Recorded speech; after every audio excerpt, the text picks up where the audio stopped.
Now, one of the funniest people in the world, as far as I'm concerned, is the gentleman whose face you've already seen on our screen. And we're going to get him out here in just a moment or two.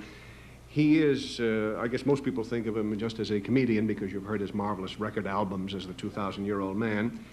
But before he was a professional performer, he was a comedy writer. And he now is a motion picture producer, a motion picture director, a motion picture writer.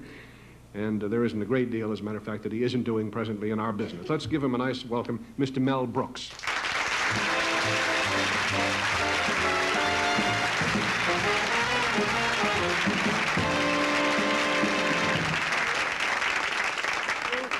Thank you, ladies and germs. Welcome to a bang-up variety show. Before I sit down and we chat, yes, because there's a lot of chit-chat on these shows that we're going to change. We're going to change that? Right. I'll do the chit and you do the chat. Right. Now we're going to do Man of a Thousand Faces. Yes. You'll start. Man of a... Wait a minute. Man of a what? Man of a Thousand Faces. I'll do... All right, you've one. You start one. One. This is it. The easy one first. All right, two. All right, 3, 4, 5. Sit down and stop this. 1,000 faces. Ladies and germs. Mel is a little obscure tonight, ladies and gentlemen. I will endeavor to interpret for you, Mel, to the best of my ability. Before we go on, Steve Canyon, yes, we have to make an announcement. What is the announcement is very simple.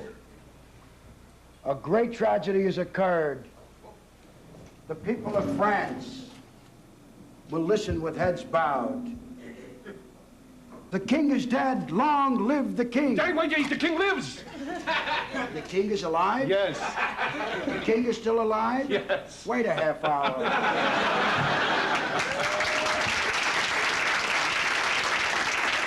I was so intent on getting a microphone to you, I'm afraid my timing was a bit remiss. Your timing was never good, sir. The only thing good about you was your glasses. No, I'm kidding, Steve, but I really want to tell you. What do you see yourself as? A short girl. So now that you're a big motion picture... Yes, I certainly am. I certainly am. You're a big motion picture. Just sitting there all by yourself. I'm in CinemaScope, folks. Look wide.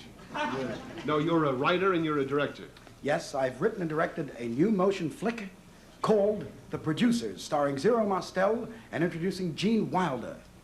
Gene Wilder? Gene Wilder had a bit part in Bonnie and Clyde. He was the undertaker that they kidnapped. And when they told him his girlfriend was 35, he made a face. He was very good. You liked his face and hired him, huh? Yes, I liked him immediately. He was talented, and he worked for $1.80. That's not true. I think a lot of young people out there watching right now, Mel, might like to learn how to follow in your footsteps. Left, Kick right, that around left, for a minute? Right. So let's go through your life story. This is your life, Mel Brooks. How did you get started? You worked in the mountains, didn't you? Well, it was dark, and then suddenly there was light. You want from birth? I mean, how far back do you want to go? No, we only have a minute right now. Let's start from when you were 9 years old. Where were you when you were 9? 9 years old, I was in Williamsburg, Brooklyn. Doing what? Defending my life.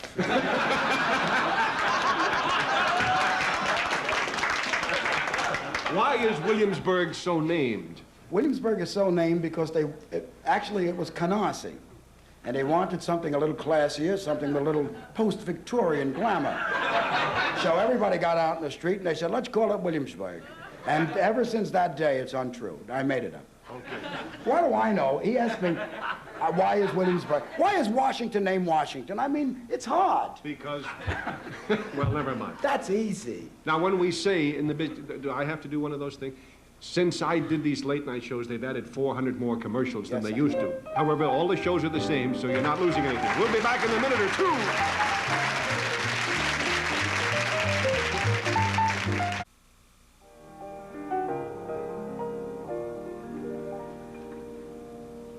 That's the famous plaque which commemorates the victory of Strangler Lewis over Jim Londos.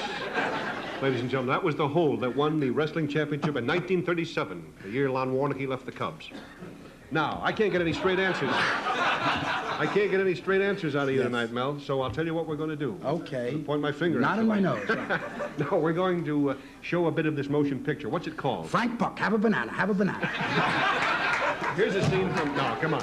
What's the movie called? The movie is called The Producers. Right. And tell them what was the original title that you had to change. Springtime for Hitler.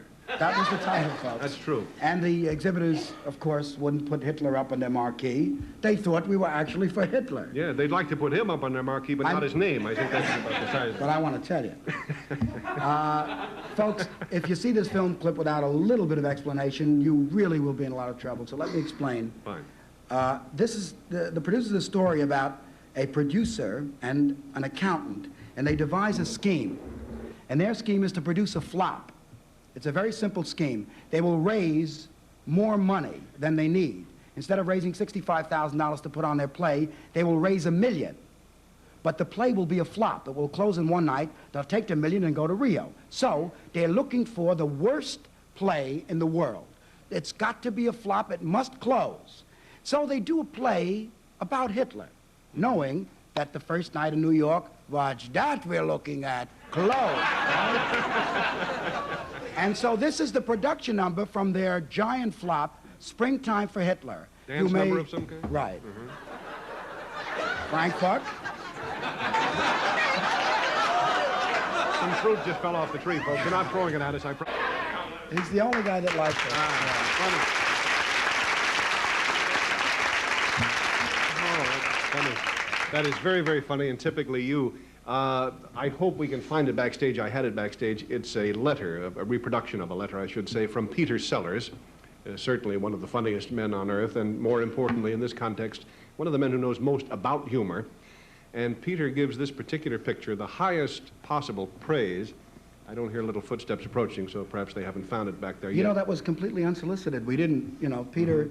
The story is that Peter had asked for a movie to come over, and he didn't expect Springtime for Hitler, you know. Well, if he says it's funny and I say it's funny, what do you know? You bet your boots, right. We'll be right back.